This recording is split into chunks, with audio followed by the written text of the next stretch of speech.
Hi everyone, it's NonnaGrace, and I'm from Western New York.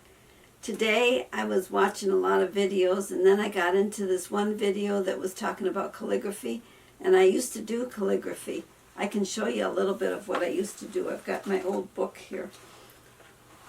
Well, I won't show you that page. That one's got I'll show you. Well, that's got my mom and my dad's name on it. I was practicing their names too. Let's see. Well, oh, that's got my name on it. Ooh, we get too far in and it won't be as pretty. Okay, this one maybe is okay, I guess.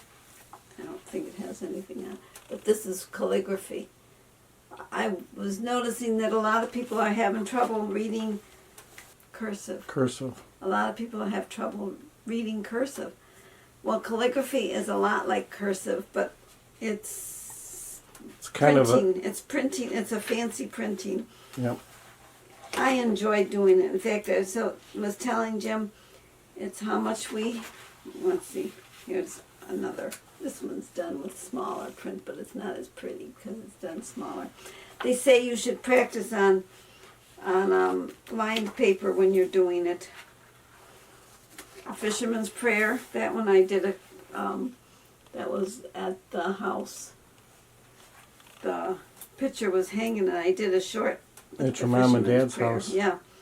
Fisherman's Prayer. I pray that I may live to fish until my dying day. My dad used to fish every single day. Mm-hmm. Every single day. I remember when he'd call his friend Joe on the phone. And he'd say, "What are you doing, Joe?" And Joe would say, whatever he'd say. And then my dad would say, "Well, I'm going to bring you some apples. You want to go fishing?" And so he used to go fishing. And when we had blackberries, he used to bring him blackberries. And he used to be able to fish on this private property, and this little old lady was there, and it was her land, and she let my dad fish there. And my mother, I remember her getting a little jealous of this. She says, "She's probably got eyes for you." And my dad goes, "I'm there to fish," in which he was there to fish. Mm-hmm. But yeah, a fisherman prayer, let's see, until my dying day. And when it comes to my last cast, I then most humbly pray. When in the Lord's great landing net and peacefully asleep, that it is his mercy that I be judged big enough to keep. My dad was a little guy. Yeah. Actually, he was a very little Italian. In fact, when I was dating Jim, people used to think I was going to date an Italian because, well, my mother and father wanted me to date an Italian, and it didn't turn out so good. But anyways, when people meet Jim, they always think he's going to be a little short guy. He's not, and he's not Italian either. No. Nope. He's Irish and French and English and a whole bunch of other stuff. Yep. Pennsylvania Dutch. Yep. You're a lot of everything, but no Italian. Nope. Well, who knows? Maybe way back in there somewheres. Who knows? Maybe. I know there's a lot of mixture within my blood, even though my dad was from Sicily and my mother was from Sicily, but they were invaded a lot by different countries, many times in Italy. And who knows? I could have almost any mixture in me.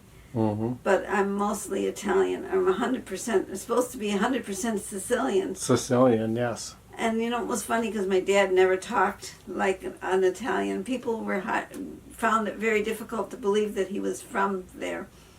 But it's because he had to lose his accent. Yep. If he had an accent, people wouldn't wait on you. Hire him. Or hire you. So he had to lose it. The only thing he said that was kind of funny is we used to time our coffee when it would be percolating. We used to time it for 10 minutes. And he'd say, "The buzzard is going off," like the bird, instead of the buzzer. He would say, like a buzzard, the black bird. Yeah. That was the only thing that he used to say, kind of funny, because he never really said it correct. Nope.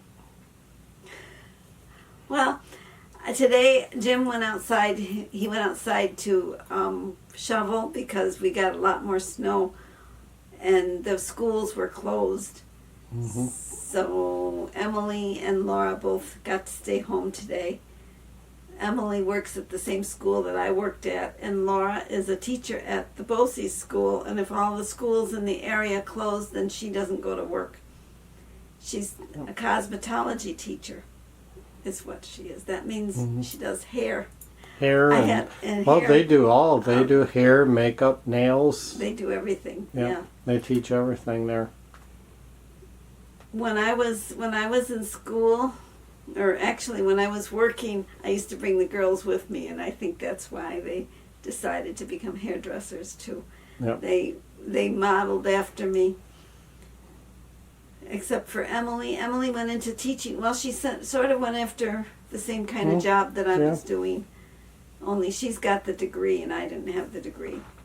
Yep. When I was in high school, they used to say that you could substitute teach if you had a high school diploma, which I had a high school diploma. Then they wanted it to be a 2-year degree, and now they wanted a 4-year degree. Pretty soon nobody will be able to substitute in New York anyways, this is. Maybe in other states it's different, I don't know.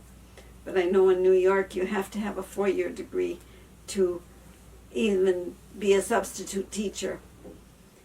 Well, I guess I've rattled off long enough. I have nothing else to tell you. Did I tell how many eggs I got? I got 0 eggs, 0 today.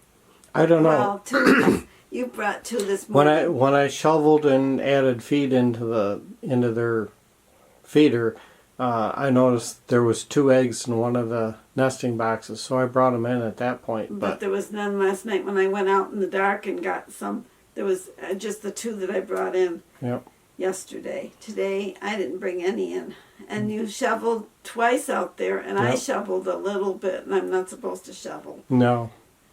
But I did push the snow a little bit, and then the next time I went out actually 3 times, because the first time I went out, what did I go out for? Just because I went out. You thought that the food needed food? No, I went out to check no, that was the second time. Second. I went out to check the door because the door didn't open, and I wondered why the door didn't open. And then the second time I went out to bring them food. Then the third time I went out, it was to get the eggs, if there were any. There were no eggs. Boy, my shirt feels like it's fallen off my left shoulder. Do you ever notice, this is against, it just came into my mind, the squirrel! Yeah, the advertisements, or whenever they show people with their shirts, they always have it off on the left side. Well, it must be our left sides are more droopy, because my shirts always want to go off on my left side. Yep. Well, that is it. So, take care, and I'll see you in my next video. Bye-bye.